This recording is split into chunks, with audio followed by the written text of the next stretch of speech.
এখন দাদাভাই গেছে বাড়িতে কি তুলতে, লাউ ডাঁটা। আমি বলেছিলাম দাদাভাইকে যে একটু সবজি এনো, কালকে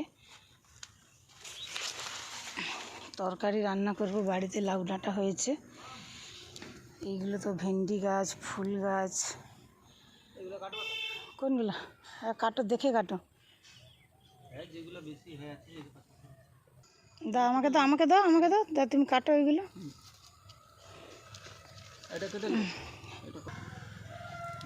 দেখে দেখে কেটে নাও।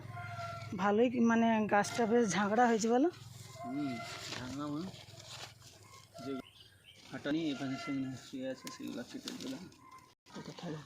এখান দিয়ে কাটবো। হ্যাঁ কেটে না। ডাটা পাইনি সবসময়, আজকে হয়ে যাবে না? হ্যাঁ হয়ে যাবে। ডাঁটা কাটা হয়ে গেলে এবার রান্না করবো, জোগাড় করি।